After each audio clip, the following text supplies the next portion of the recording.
बातमी दत्ता गाडे याच्या संदर्भात आरोपी दत्ता गाडेला शोधण्यासाठी यंत्रणा ऍक्शन मोडवर आलेली आहे। गुन्हाड गावात पोलिसांची शोध मोहीम सुरू आहे। आरोपीला शोधण्यासाठी ड्रोनचा सुद्धा वापर केला गेलाय।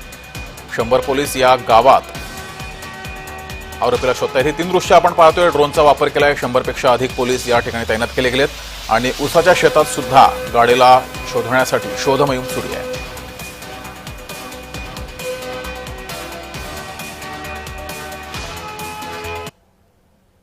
या संदर्भात पोलीस उपायुक्त निखिल इंगळे यांच्याशी संवाद साधलाय आमचे प्रतिनिधी अमोल दरेकर यांनी। पाहूयात।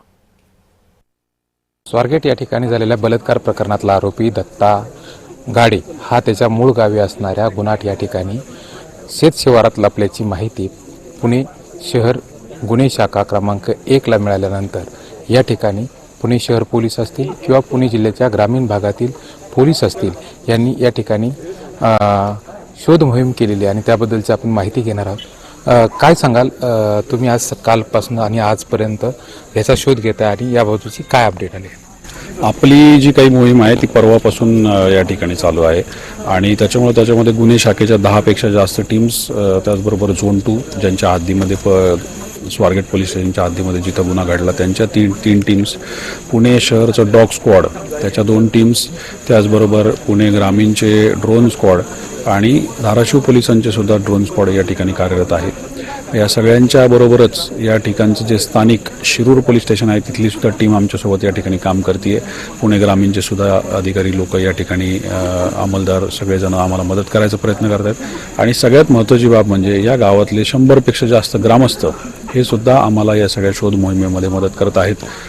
एकंदरीत पाहता जी काही परिस्थिती आहे तर याबाबतचा आढावा आम्ही आता घेणार आणि त्याच्यानंतर आमची पुढची दिशा ठरवणार। कुठल्याही प्रकारची मोहीम थांबवलेली नाही। रात्रीच्या वेळी ज्या पद्धतीने मोहीम राबवली गेली पाहिजे ती पद्धत आणि दिवसा केली पाहिजे ती पद्धत याच्यामध्ये फरक आहे। जी गोष्ट आज दिवसभरामध्ये या ठिकाणी राबवली गेली त्याच्या व्यतिरिक्त ज्या गोष्टी आता करायच्या शक्य आहेत आणि ज्या शिल्लक आहेत त्या पद्धतीने आम्ही आज रात्री सुद्धा ही मोहीम अशाच पद्धतीने चालू ठेवणार आहोत। नक्कीच या ठिकाणी आपण पाहतोय की पोलीस प्रशासनाच्या वतीनं मोहीम ही थांबवण्यात आलेली नाही।